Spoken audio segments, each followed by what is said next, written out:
What up? A to Z Sports Live here on a Thursday. I'm your host today, Easton Freeze, back in my home studio for the first time in what feels like a little bit. Been at Titans camp this week. Excited to be here with you guys on a Thursday morning and excited to be joined by my old partner in crime, JT Runke. We're back in the saddle. It's a two-man team here focused on the Titans camp that we both attended yesterday, off the heels of a couple of added practices now under the Titans' belts. Excited to have watched some closer to real football things going on at Titans camp the past couple of days.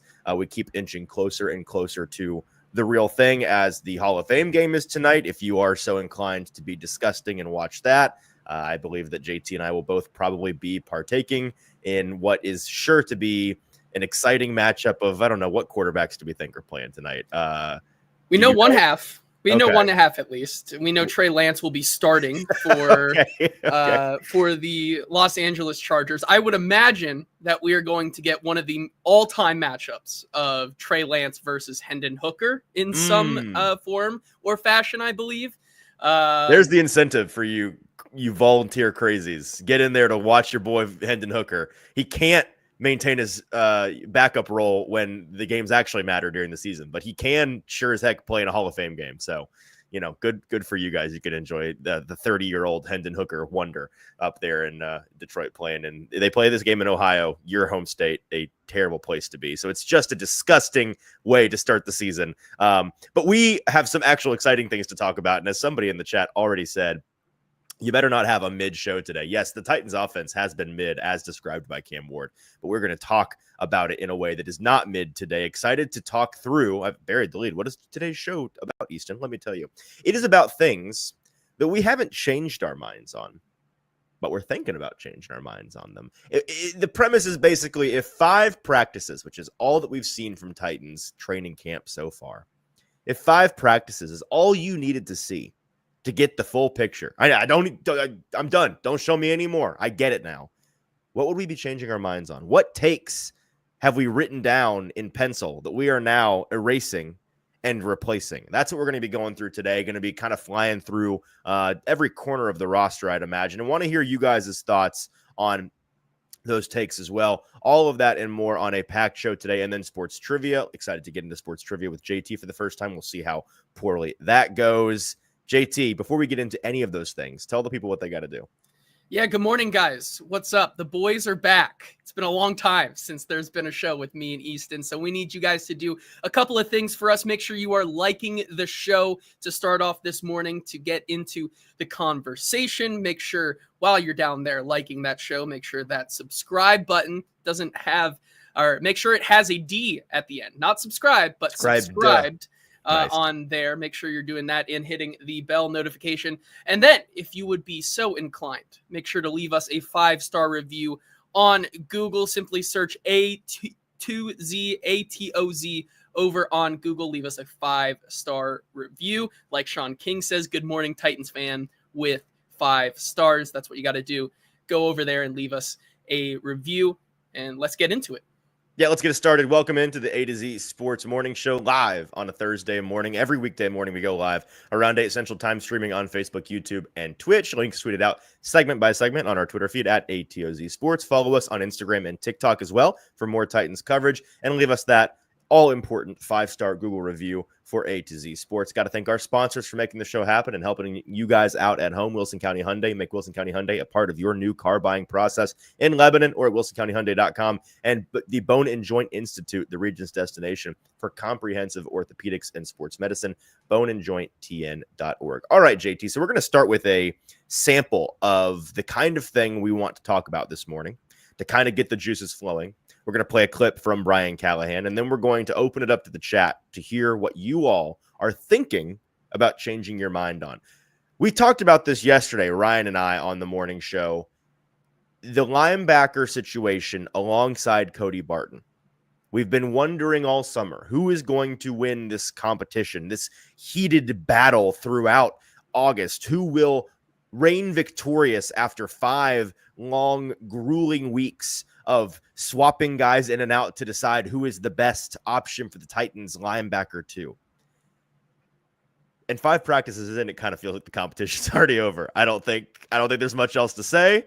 I'm not going to jump fully to the conclusion that James Williams is the Titans linebacker 2 just yet, because it has only been 5 practices. They have only worn the pads 2 times, but so far it's been the James Williams show. And I don't know what to make of that other than to say this guy sure seems to be the coaching staff's pick for linebacker 2 on this team. Let's hear from the head coach, Brian Callahan. He spoke on Saturday before the stadium practice about the development of James Williams the past year. Obviously, a draft pick in 2024, a late round guy, not even the first linebacker taken in that draft class. But it seems now that he's getting his opportunity to earn the starting role. Here's what Brian had to say. Well, whenever you get to a position switch like that, the reading the eyes is usually the biggest part. His eyes, how he sees and diagnoses blocks, and then the reaction time to go, fit whatever it is he has to fit, whether it's a run game or he's got to fit and drop back and the pass coverage. So the pass coverage thing's a little more natural to James because of his safety background. Playing in the box and having your eyes right and reacting and seeing the blocking schemes has been where he's probably made the biggest improvement. Just his ability to read and diagnose has improved tremendously. So, and again, the pads is really where we start to see some of those things separate. But as of now, pleased with his progress, and that's probably where he's made the biggest jump. JT, you've been out there at practice with me. What have you made of James Williams so far, besides the fact that he's the tallest dude on the defense every time he's out there? He certainly is. He sticks out. But, yeah, it is very clear and obvious that this competition is over and that Cedric Gray just, even without pads, just seems to not have made enough of an impact, whether that be off the field in the classroom, whether it be in practices and things around the facility that we haven't seen. But it's such a drastic shift. And I can't emphasize this enough, as I've done all week. It's such a drastic shift from where we were in mini camp to now in training camp. I remember talking to the linebackers coach, Frank Bush, about the upcoming, competition that we were going to see between a bunch of these linebackers. Even if you kind of rope in a guy like Curtis Jacobs into that mix, and Otis Reese and all these other guys that are also vying for that linebacker 3 and 4 and 5 spot. And the whole notion was, it's going to be a big competition when the pads finally come on. And that's the same thing that Brian Callahan was saying at minicamp. It's like, no, we don't really know anything until the pads come on. Well, something must have changed, because there has been no competition when the pads come on, because it's just been James Williams. And Cedric Gray, it's not like he has been pushed down the depth chart, right? He is running with the 2s. So I don't see his But have you noticed him as we've been out there? Has he done anything to make you go, oh, look, Cedric Gray, nice play? Besides remembering what his number is, no, not really. Okay. And I think it's not like he is, in danger of not making this team. I would say I think he has a very important role to play, whether it be on special teams or in a rotational role. But it's just been James Williams, and I think it's going to continue to be James Williams. Yep, I agree. So there is your sampler. That is the first installment that we have kind of already touched on here on the show of things that because again, JT and I, we're saying the competition is over, but it's like over asterisk, right? It's like over, but there's still 4 weeks for something to change. And the caveat that I mentioned yesterday on the show that I'll repeat for posterity is that in the Vrabel era, Mike would tell us at the podium, hey, don't get too hung up by this guy being the guy at this, at this spot in the rotation, at the top of the rotation this week, because the next 3 days it's going to be him. And then after that, we're going to switch it with. So we're going to rotate these guys and give them each a couple of runs, a couple of days worth of run at these positions. And so there's a chance that that's happening. And maybe we just show up next week, or they show up in Tampa or in Atlanta, and it's like, oh, look, Cedric Gray. Oh, look, Anthony Orji.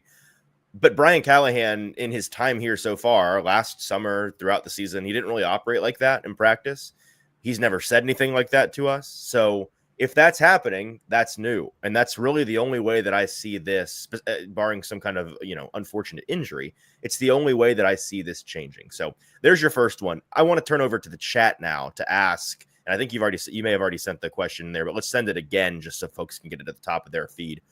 what is the thing that you are most changing your mind on so far through training camp? Again, we're not writing anything in pen yet here, folks, but the things that you are wanting to erase, the takes you had in pencil, you're erasing them and saying, I don't know about this one anymore. It seems like things may have changed, whether it's things that have changed based on your own personal opinion. I know a number of my answers that we're going to talk about are things that have changed based on what we thought from the spring, from earlier in the summer at OTAs and the way that guys were repping then and the rotation then.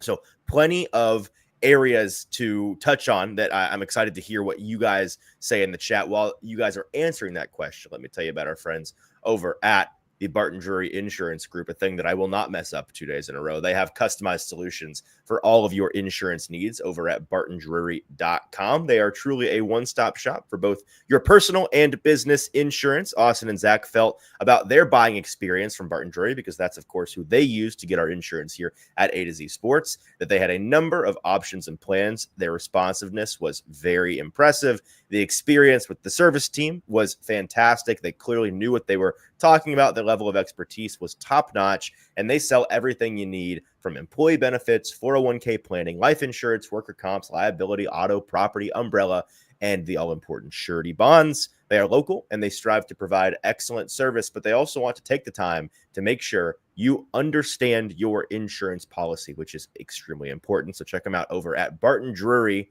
Insurance Group. Make sure you guys are liking the show. If you're joining us a little bit late, we're talking about the things that after 5 practices, we are maybe changing our minds about or want to not have written in pen. Make sure you guys are coming in here and leaving those in the comments. While you're doing that, make sure you are liking the show. And while you're down there, make sure that subscribe button has a D on the end. It says subscribed. And if you would feel so inclined, give us a 5-star review over on Google. That is ATOZ on Google. Leave us a 5-star review. Anything you want to say about this big Titan season, including criticism, anything you want to see changed with the show. We welcome criticism. It is a gift, and we want to bring you guys the best show possible for a big 2025 season. Just make sure you're giving us a 5-star review over there on Google. And then we can get into the comments here, Easton, because I think there are quite a lot of good answers from people here. Johnny, this is one I've seen so far here in the comments. Van Jefferson's role on the team, I think, has changed a lot in the minds of people. I would agree with that one. Jonathan says he's changed his mind on X being a lock. Austin also chiming in there saying Restrepo is cut.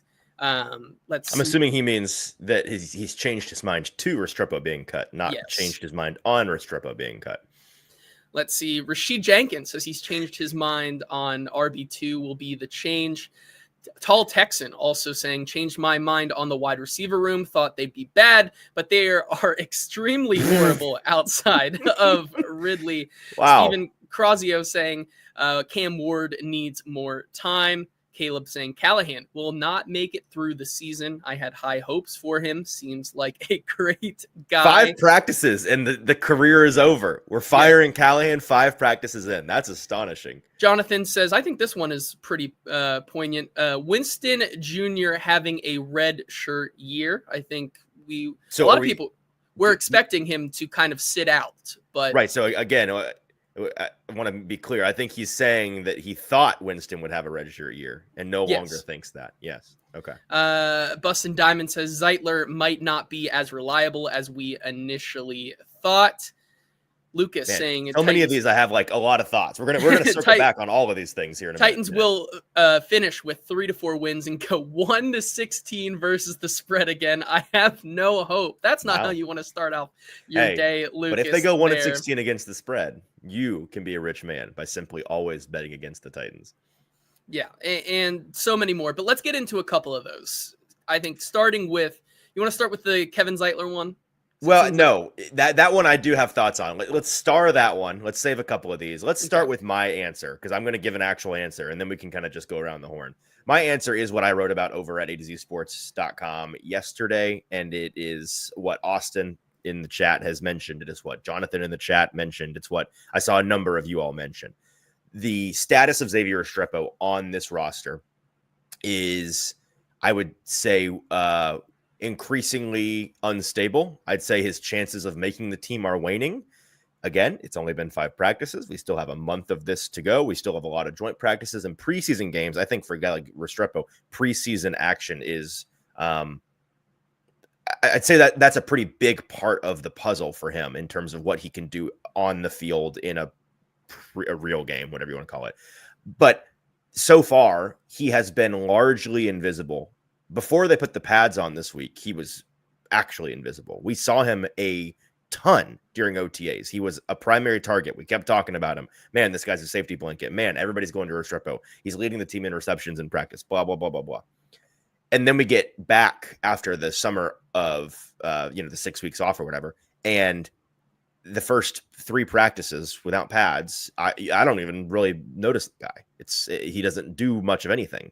Now, he did kind of finally come alive the first day of padded practice this week on Tuesday, had a pretty good day. But it's just been little flashes, and where he's running in the rotation is as low as you can get.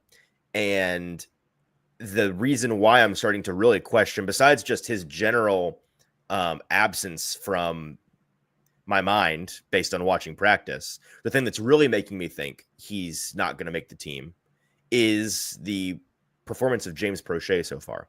And we've talked all summer about how James Prochet, at least in my opinion, was the only guy.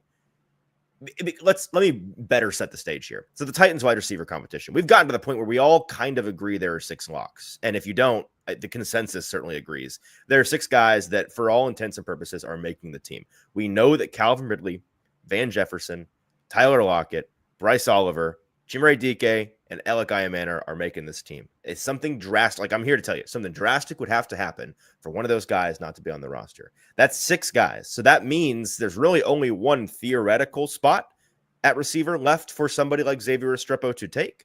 And it's not even a spot the Titans are inclined to use unless they feel there is a 7th guy that you just got to keep.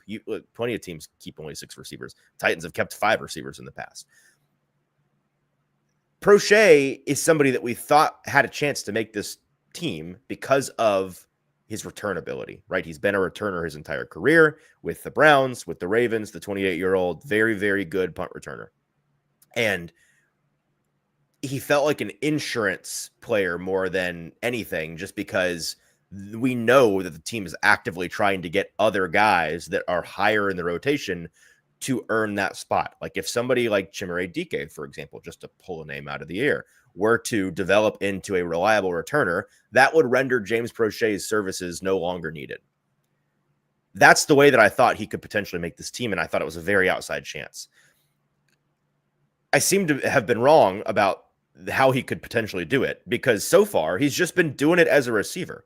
He's been really impressive the first 5 practices. He has been all over the place. He's been repping, not with the ones by any means, but higher in the rotation than Xavier Rostrepo.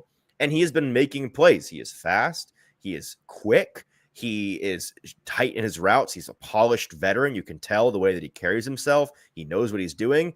His size is a clear problem. Like, he's not a big enough guy, but his size looks like a clear problem because he's not that big. But on the field and application so far, it hasn't been a problem. So in this coaching staff, I've kind of mentioned it to them. They've said, yeah, like he's had a really good camp so far. So if he continues to practice like this, he might just be the 7th receiver because he's a receiver. And also bonus, the returner. Congratulations. You have a great returner on your team too. So I'm not going to jump all the way to the conclusions through 5 practices and say Restrepo out, Prochet in. But I had been saying throughout the summer that I thought Restrepo had just better than a coin flip odd to make the team, right? Like, I think he's got a 51% chance to make this roster. I now think, I don't know, what's the percentage I put on it? I would say that number has dropped currently. I don't know, on the Poly Market live odds are down to like 39% and waning quick. Yeah, I think the big thing in this that everybody has kind of missed, and like you said, this was the big holdup, right? There was seemingly a lot of expectation that because he, and Cam also commented on this, like the expectation that he's going to get run with the 1s and 2s early on in training camp because he is former teammates with Cam. Like, that was never going to happen, right? The way he would make this team is that he is where he is right now, and he starts with the threes. He proves enough as a receiver to make it to the second team reps, and then so on and so forth there. I think Rob in the comments here points it out pretty clearly. He says he believes Restrepo's use on special teams is non-existent and will really need to prove worth as a receiver. It reminds him of the year Peyton led Titans in rush yards during the preseason and still got cut as a fan favorite, right? Because the reality is we've been talking, and why the percentage continues to drop. We've talked about how Restrepo will have to contribute somewhere else on this team, not as a receiver to even make that roster spot. And you look at special teams, as a returner, more importantly, a position that a lot of people don't really talk about or goes kind of unnamed, is the gunner, the outside on punt protection, right? Those are things that, maybe Restrepo can return, but being a gunner is also an important part to be that seventh receiver. Certainly, James Prochet has a lot more going for him to be that gunner, with the speed, with the quickness, the ability to get downfield fast, a lot more than Xavier Rostrepo does, right? And you're seeing that now. He has that already in his kind of tool set, and you're seeing him make plays in practice over the first 2.5 days or so. And that's why you're not seeing Xavier Rostrepo probably get as much hype or have much of a chance, right? Because not only is Prochet adding something to the special teams part, but he's making these plays and he's looking really good doing it. Mm-hmm. Mm-hmm. So what is your official answer, JT? And then we will dive into, I've just been going through the chat, starring everything that I want to touch on, but let's hear your official answer. What is the number one thing you're thinking about changing your mind on? And again, I want to emphasize this, by the way, King VC, super chat, locking like the show. Appreciate you, King. But the reason I mentioned King VC is because he sent a non-super chat that I starred, and he said, these takes are hilarious after 5 practice.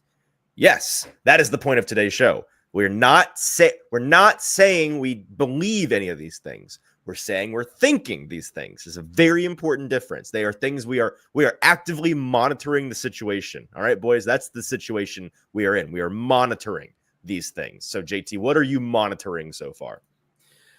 I'm monitoring the fact. Let's go back to the linebackers just for a second. I'm monitoring that.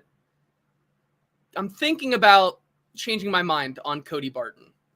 So what was your opinion on Cody Barton? My opinion on Cody Barton was that, yes, initially when the signing happened, he's good downfield. He'll be good in run blocking or run defense. He'll be good at getting after the running back and things like that. But I did not have any expectations that he could be the coverage linebacker that the team desperately needed back there, right? Like a minor upgrade over Dr. Gibby, essentially. Correct. That's where I was. Right. However, after 5 practices, I'm thinking about changing my mind to say that Cody Barton actually might be the answer to the Titans linebacker coverage problem. I mean, you go back even before these first 5 practices in mandatory minicamp at OTAs. This guy just seems to have a innate ability to find the ball playing at that linebacker position. You see it with some of the interceptions. You saw it yesterday, making a really impressive play as on Cam Ward's interception. He threw it, tried to fit it into the middle of the field to Tyler Lockett, who was kind of coming across the middle there. Would have been a nice play if not for Cody Barton catching up to it, jumping the route, popping the ball up in the air. Probably would have come down with it if it wasn't for Roger McCreary right behind him. So he would have had yet another interception there in this, I guess you could call it training camp resume, but of the summer. Yeah. Roger McCreary comes down with it, but this guy, I think, has a lot more coverage ability than maybe the PFF grades, the statistical grades that he was given last year. I think he has those chops, and so far he's showing it. And I'm thinking that this guy actually might be the smart fit that the Titans actually needed to kind of secure that linebacker position.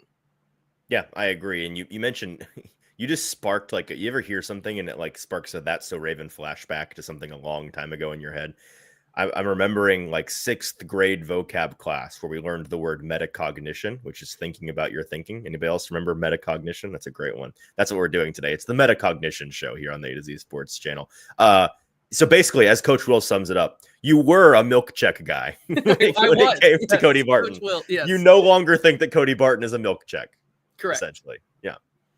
Okay, fair enough. I've got 15 things starred here that I want to get to, and I'm going to circle back just this once because my boy Brennan, good friend of mine, by the way, Brennan, what's up, wants kind of a clarification because we talked about Restrepo out, Prochet in potentially. He wants to know the thoughts that we have actually on Xavier Rostrepo. Is he just not that great? Is it his speed? More of a long-term project with potential than immediate starter? I think he kind of nailed it with the, is it his speed?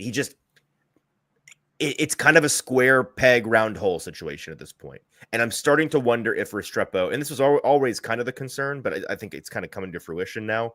He may just be a style of player that's a vestige of a time gone by a little bit. You heard, if you listen to Nick Holtz on the Buck Rising show on 104.5 yesterday, Nick talked about how we really are in an era in the NFL where receivers are or need to be kind of positionless. And with all of these condensed splits and the positional versatility and the movement around the formation, these guys really need to be able to do at least a couple, if not all of the things. And Restrepo just can't, right? He is just not that fast. He is just not big enough. He is not capable of successfully playing anywhere but in the slot. And he's not even, as you pointed out, JT, going to necessarily give you anything on special teams. And so yes, Brennan, you were hoping that he has long-term potential as a project. And I'm sure that the team would like to keep him around. And as a lot of us kind of floated at the very beginning of all this, as maybe he's just your new Mason Kinsey. He may just be your new Mason Kinsey. I don't know what that means for current Mason Kinsey because he's also still around and valuable and caught a touchdown pass yesterday and has all the juice in the world. So I don't know what that means for these guys, but it is just it's a narrow path for him to make the roster. And so far he is not on that narrow path. Does that seem fair? Yeah, I think how you wrap it up and how I would describe him is in his one-on-one reps, right? Yesterday, I got a good look at those, even though the Titans continue to plague us in training camp by putting the one-on-ones on the field that we are not allowed to be close to, right? So they're making it hard for us to watch. Hey, and by the way, I called Brian out on this. I stopped him yesterday. I said, hey, I got a bone to pick with you. And he said, all right. And I said, you're not slick trying to hide the receiver DBs in their one-on-ones on the far field behind 11-on-11 team period, which is actually just running the ball over and over with Tim Boyle. And he said, oh, no, that's not intentional. We're just trying to keep fields healthy. Can't tear up field one all the time, which he's technically right about because with fans, they're doing everything on that near field and they need to do some stuff on the far fields. But I said, okay, then switch them. Nobody needs to see the Tim Boyle runs. Put those over there. Bring us. And he's like, don't worry about it. Don't worry. We'll move them around. So, but you're right. It has been very annoying. I'm sorry. I just had to get that out there. No, somebody out here is doing the journalistic work of calling these coaches out when they try to be slick. I think that's something that needs to happen, but I digress.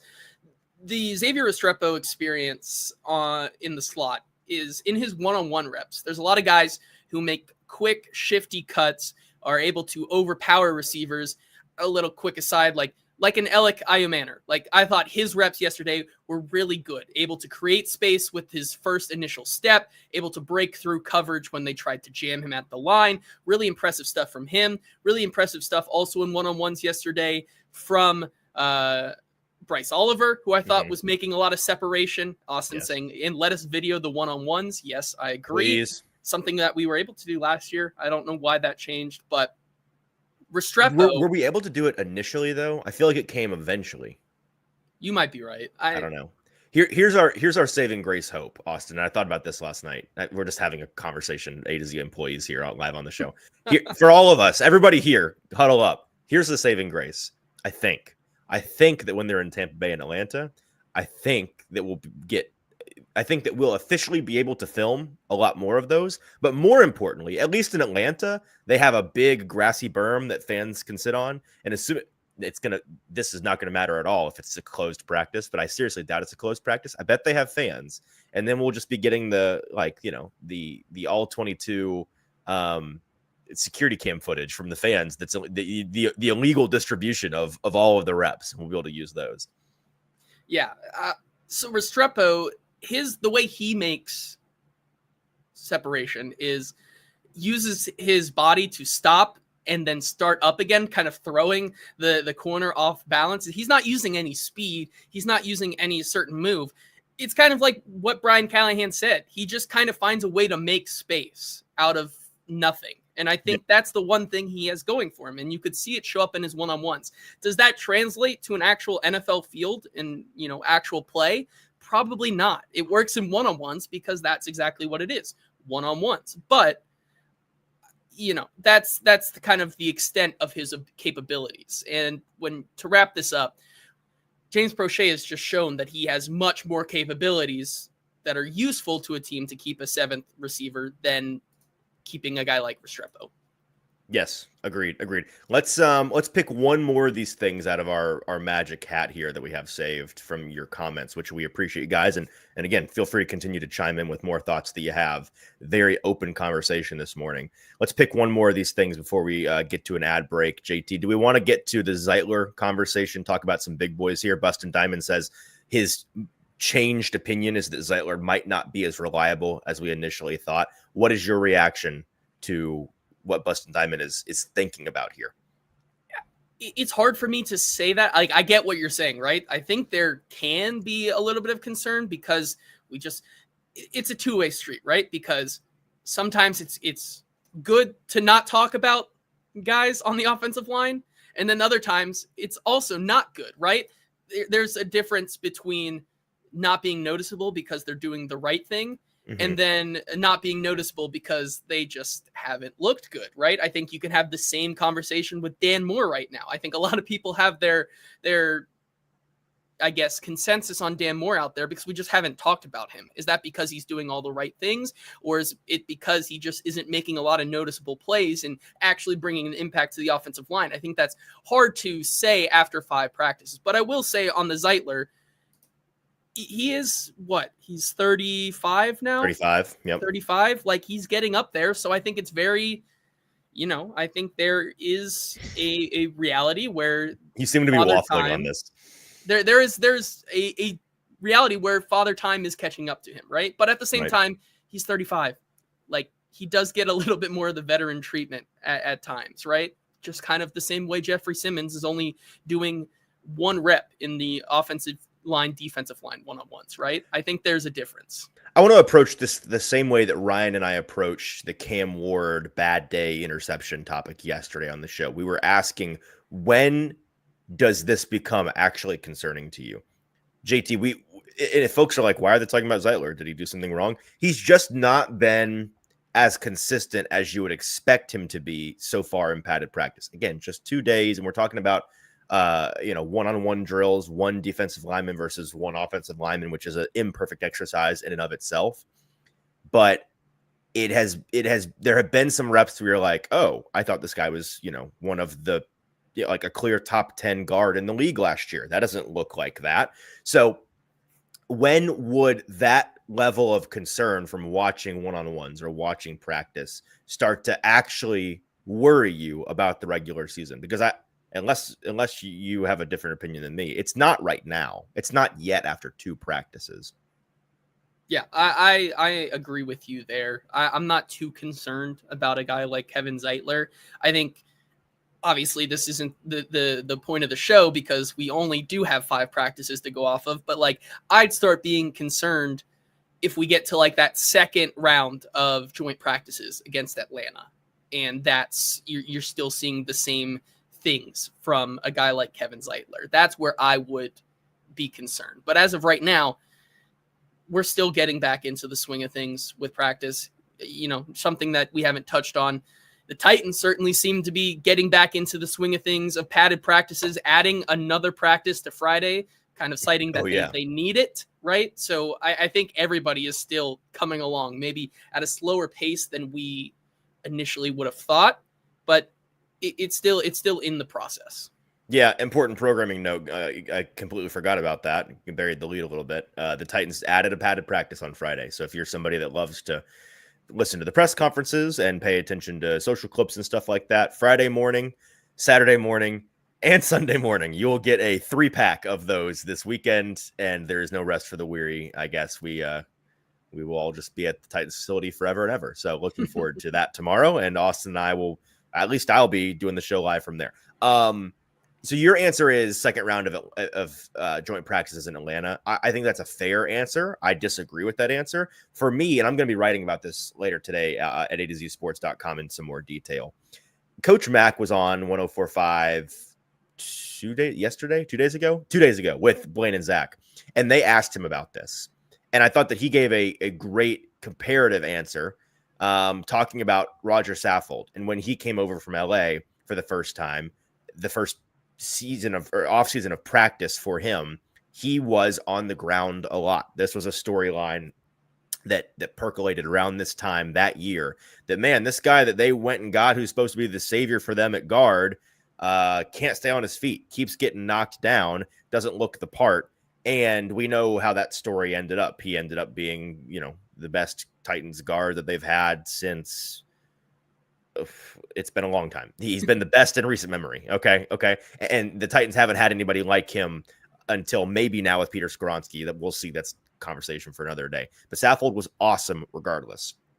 And Coach Mack's general point is that, and to use a Coach Mack-ism, he said, when you got a guy that's got as much water in his bucket as a Roger Saffold or a Kevin Zeitler, these veterans who have been around the block and know how to get themselves ready on the old man ramp up timeline for the regular season, you just trust that they're going to do it, and you don't get concerned about it until they can't do it. And so that's my answer, is like, if it's September 7th and they're in Denver and he looks like old man father time has come for him, then I will start to get concerned. But until then, I really am not. And so while I understand it's not encouraging to see the way he's practicing so far, it is a little bit concerning.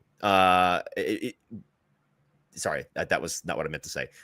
While it is a little concerning to see him practicing the way that he is right now, to me, it is not concerning. That is what I was trying to say. Okay, we've got a number of these things that we'll kind of rapid fire hit on before we get to sports trivia. But first, let me tell you about our friends over at the Bone and Joint Institute, the region's destination for comprehensive orthopedics and sports medicine at boneandjointtn.org. Whenever you get hurt in life, you have to know who to trust. And the Bone and Joint Institute, they are your go-to location in Franklin.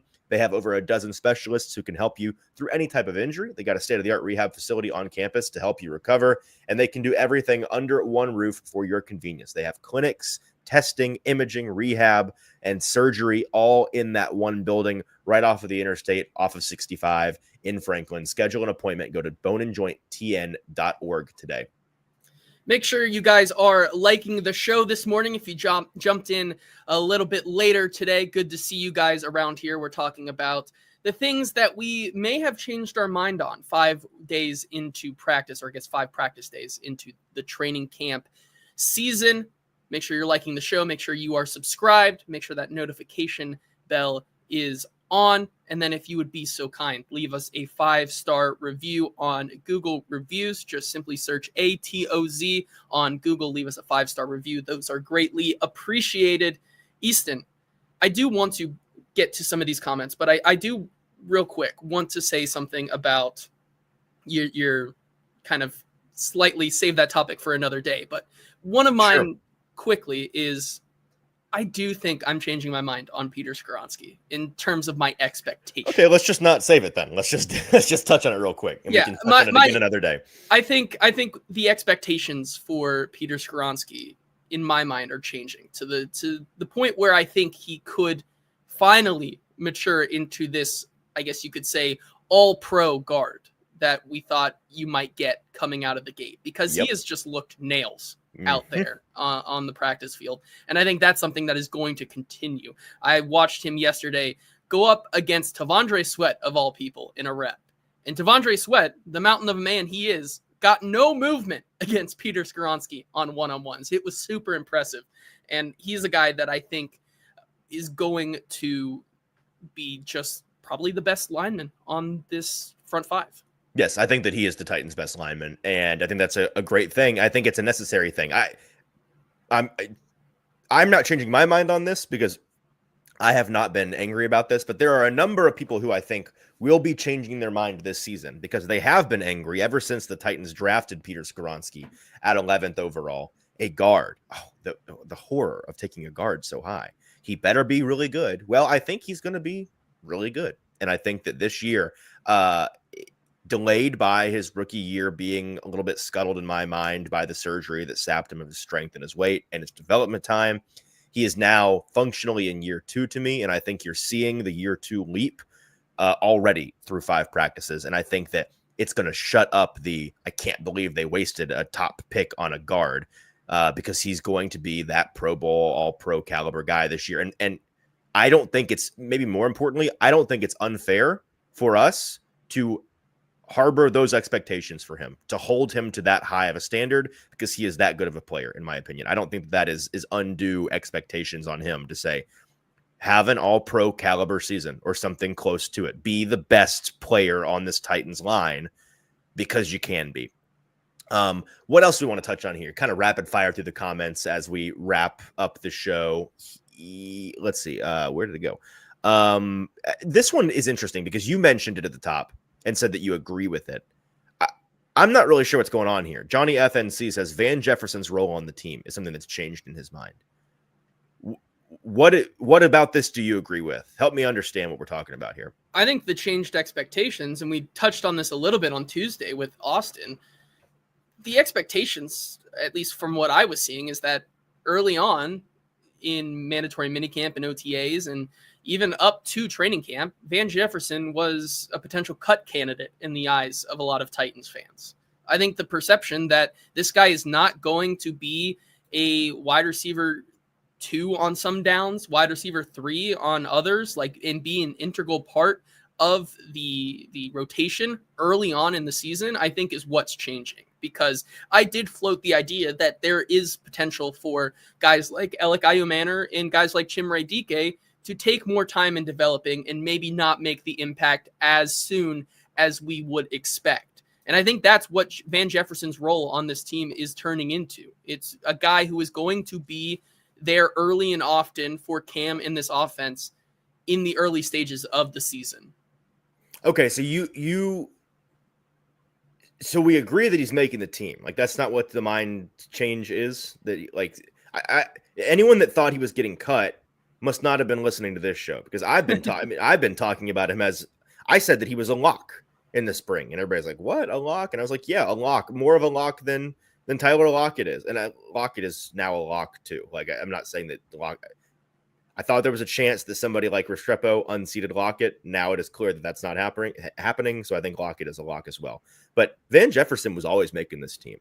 The question to me is what his role is going to be early. And I agree with you that there is a chance, because we've seen some of the growing pains from some of these younger receivers. And we can loop in another comment from Tall Texan, who is dramatic as always. Changed my mind on the wide receiver room. Thought they'd be bad, but they are extremely horrible outside of Ridley. I don't think that this is necessarily accurate. I think that this is something that you might think after 5 days of practice, because as we've talked about all week, JT, the situations this team has put themselves in early have been intentionally difficult, and they have been intentionally trying. I spoke privately with a coach that I will leave unnamed, a coach that I haven't spoken to in a while yesterday.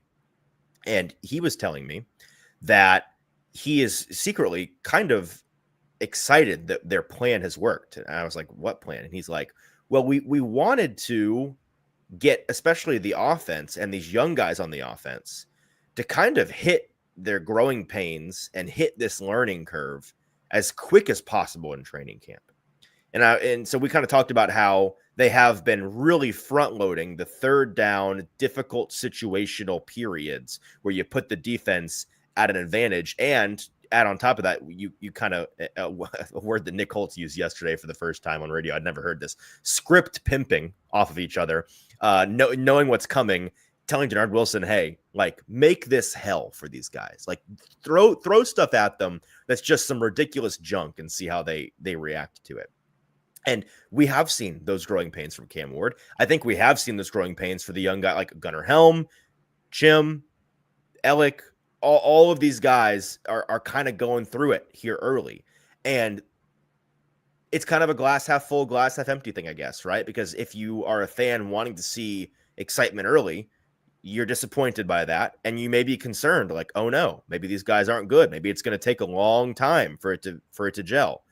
But to me, if anything, it's a positive so far. Now, if it keeps up, I just, by the way, we're talking about Peter Scaransky. It's his birthday today. Happy birthday, Peter Scaransky. Just got that notification across my screen. If this keeps up and they never get over the hump, then I'm with you. Like, But 5 practices in, the way that they have set it up for them to have to sift through the crap early, I think is good for them, good for the development, and good for the team. And that's why I think they're doing things like, hey, let's add a practice. Let's go heavy here at the front. Let's not ease into this thing. Let's make it hard so that a month from now, when we have to face somebody who we know is going to be challenging, y'all heard of the Denver Broncos defense? That's going to be fun. Let's make sure we're ready for that. Let's be as battle tested as we possibly can be. Yeah, I think that is a fair way to put it, and something I really hadn't thought about too much either. I think we live a lot in the here and now with Titans practices currently. And I think that also falls in line with why they're adding that practice. Well, and that is something, the last thing I'll say on this is that I have been told explicitly, like, they're going to get into more neutral situation drills for the offense coming up in the next week or two. And when they are doing a lot less third down situational stuff and doing more neutral stuff or doing more red zone stuff, where the offense is certainly at an advantage, a practice advantage, not a real life advantage, not to mix the two. Then I think you're going to start to see the fireworks, and you're going to start to see the things that bring juice to a practice, the touchdowns and the celebrations and the long passes and the impressive pocket movement and stuff where the defense can't pin their ears back and make Cam Ward's life a living hell. That's when I think we're going to see a harsh narrative shift. And I think the folks that aren't paying as close attention are going to be like, where did this come from? I guess he really figured it out. He's figuring things out, sure. But also the circumstances changed. So that's something to keep in mind. I think that's something important to know about the way that practice has gone so far. And as soon as we see that flip of like, oh, they're doing more neutral stuff now, you're going to notice it and we're going to talk about it. And I think it's going to change the way that folks think about these things. Okay. Flying through some more of these. This one's interesting from Rashid, that running back 2 will change. Does this ring true to you, JT? What do we think we're talking about here? Is Rashid on an island with this one? I think maybe the conversation is that Tai Spears flip-flops with Tony Pollard, becomes that featured back potentially, because there has been a lot of hype for Tai so far in camp. I can't deny that he has looked like he has a new step in his running ability. He looks good. He looks fluid. He looks shifty. Like, those are the things that when Tai Spears was coming out, you thought you were getting with him. Obviously, injuries have kind of set that back, but entering year 3 for Tai Spears, right? I think you've seen a lot of good things from him. So potentially could that maybe RB2 changes in the fact that there actually will be a 1A and 1B conversation this year, in which maybe Tai is 1A and Tony Pollard is 1B. I think that's maybe the direction you could see him going. Yeah, so the thing to me, I'm not going to downplay the impressiveness from Spears so far in camp. Like, I have been impressed as well. And I'm a Tai Spears guy. I just don't ever think at his best, he's not a featured back, right? I think at his best, he is, in a funny way, at his best, he is in the Dallas Tony Pollard role. Like the Tony Pollard to Zeke Elliott. He is the Tony Pollard to Tony Pollard now in Tennessee. And that is both in terms of mileage, I think the amount that you're using him, but maybe more importantly, the way that you're using him. And we've seen the Titans early in practice getting the ball in Tai Spears' hands in as many different ways as possible that isn't just handing him the ball in a traditional run play. And like, hey, here's you hit the B gap, go. That's going to be Tony Pollard far more often than it is Tai Spears. Spears is one of, if not the number one player on this team that I want to get the ball in their hands in space. Like, if you're talking about just getting an athlete in space and seeing what happens, to me, it's Tai Spears and Chigakonkwo, because I think he'll run through your face, and then maybe Calvin Ridley. Like that's kind of the order of those guys that I think just if you can find a way to get these guys open, have a couple of yards worth of runway and get the ball in their hands, good things are going to happen. Tajay's up there. The problem of number one, of course, is health. And we know that is something that if he's not healthy, nothing is going to change. But if he is healthy, it's then the usage that I think dictates him still being the running back 2, but a 2 in a 1B situation more than a true 2, if that makes sense. But it's because of the way that they're using him more than his ultimate talent. Yeah, I would agree there. All right, a couple more of these. Let's touch on Kevin Winston just a bit. We've already kind of talked about it on the show today, or on the show this week, rather. We've not talked about it today. Kevin Winston is one of, if not the most impressive defender from the first 2 days of padded practice, JT. I think, is that fair to say? He's been the guy that I've most often noticed, and that's because he's the one most often hitting the hole and hitting the guy. I tweeted yesterday, Kevin Winston Jr. sure loves to tackle some football players. This guy's a tackler. It's been years, plural, since he has missed a tackle officially. He has a 0.0% missed tackle rate that he is flaunting from his last full season in college. And the way that he plays aggressive and downhill and is just about the only guy on the team so far willing to actually hit anybody in practice, his coaches might need to be like, hey, we appreciate, like, the sentiment is fantastic. We love the energy. Maybe don't actually hit guys just yet. We know you can't quite help yourself because that's just the way that you're wired. But let's hold off a little bit. He likes to hit dudes, and I think that's awesome to have in your third safety. Yeah, and it was the play of one-on-ones yesterday. Kevin Winston Jr. with a pass breakup against Chigakonkwo in one-on-ones. That was super impressive. Got his hand. Chigakonkwo should have brought it down, would have probably in a real game been able to turn up field for a bunch of yards. But Kevin Winston gets a hand on it, makes a diving play to keep Chig from bringing that ball in. This is a guy who I think, I don't remember who said it, but someone yesterday said Kevin Winston plays like every down is his last. And I think that's the best way you can talk about him right now. He certainly, if anybody is bringing the energy and the juice, so to say, right now in practice, it's Kevin. Yes. And so if you came into this thinking that Kevin Winston Jr. might have a redshirt year, I totally understand. I think you are right to change your opinion on that. And he is the guy that he is the rookie defender I am easily the most bullish on in terms of this year making an outsized impact and surprising some folks. So there we go on that. Anything else that we want to touch on? There's some more things in here that I will probably save for another day. Anything else, JT, that's just burning a hole in your pocket to say, I'm thinking I'm changing my mind on this? No. Okay. Simple as that. Do we want to get to I'll learn from my mistake on keeping content for another day with my Peter Scaransky take. We'll keep some of these in the chamber because I do think, as fun as this exercise is, right? Well, we need more practice. We need to see this develop. Yep. And 1 week from today, we could probably do a redo of this show and have already changed our minds on some of these things. So that's what's exciting. These are just some early returns on things that we think may be happening for the Titans in practice. But we've got 3 practices in a row starting tomorrow that will more than double our padded practice sample size. So maybe some exciting things happen over the weekend. You'll have to stay tuned. All things A to Z Sports to find that out. We are done today, except for sports trivia. So let's get to some sports trivia, JT, here on a Thursday. If I can find the thing. There's the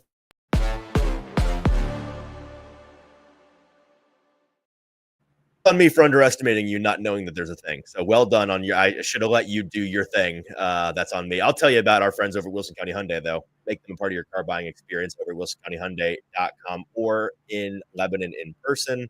Let me go ahead and pull up esports trivia. JT, if you can find our overlay, which we actually have one that's our correct names. My apologies to my dear friend Ryan, who I've done sports trivia with many times. Wait. Clearly, we've not taught you the cadence. Take that off the screen. We have to talk about this so that we make a smooth transition. You understand? My bad. Yes. It's all right. Folks, we're learning on the fly here. Let me hit share my screen. Are you ready, JT? I am.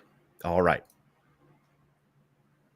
There. That was pretty clean. That was good omen. Clean. That is I think that bodes well for our future. We've got the NHL, which is good news for you. We've got the NBA, which is probably bad news for both of us. Chain restaurants. It's generally a pretty standard board here. We'll start with NFL and then work our way counterclockwise. Orlando is giving us 4.5 minutes.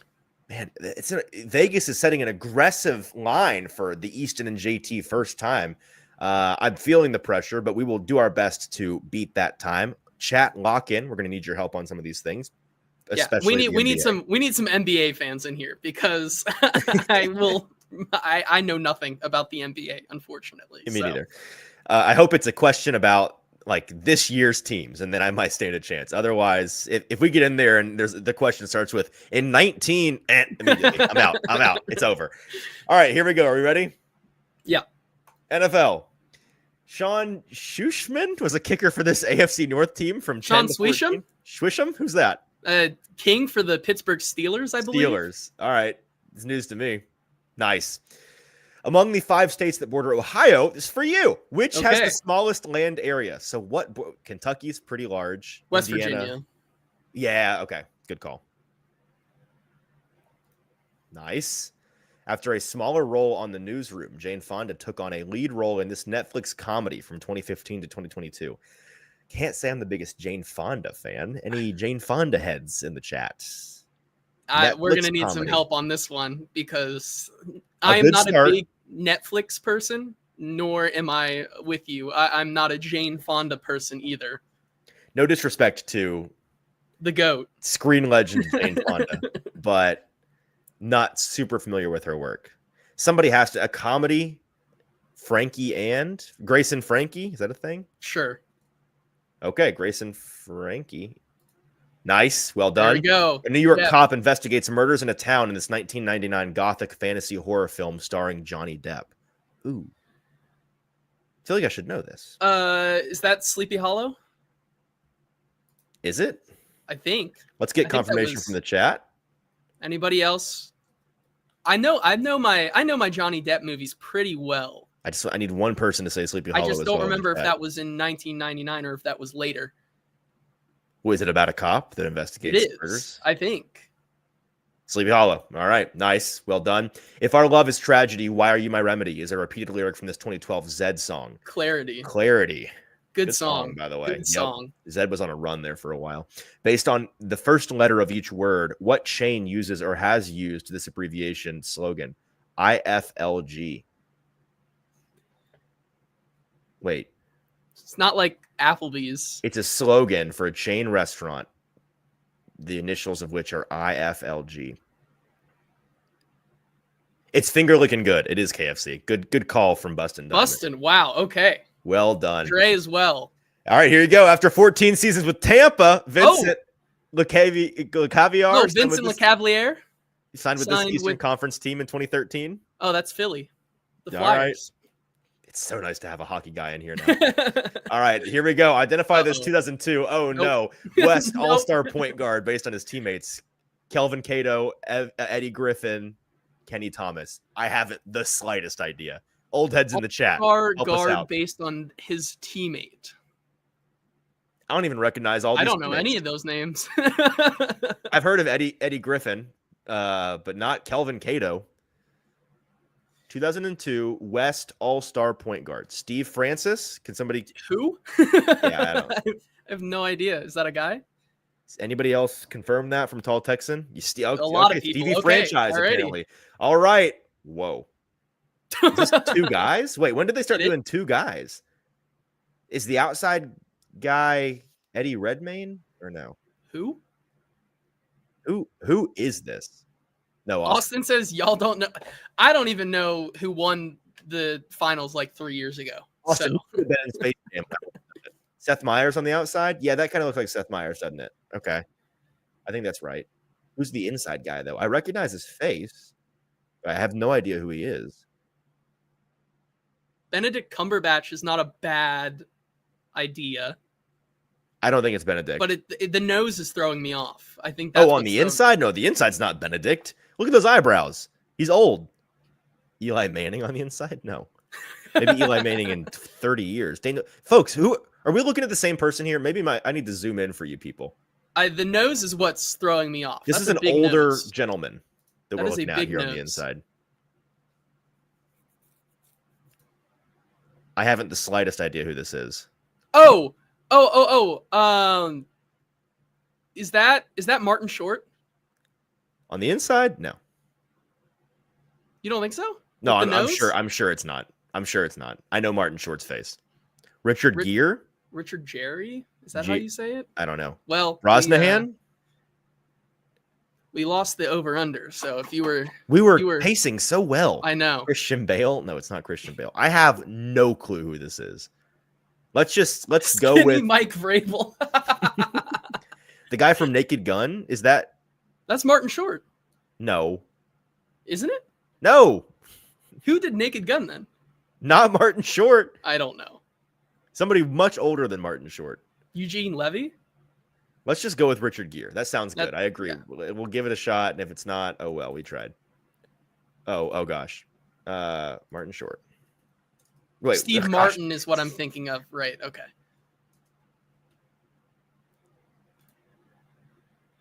Can I? Stupid Uh-oh. Ads killed me here. What? Okay, hang on. Who did we say? Seth Meyers.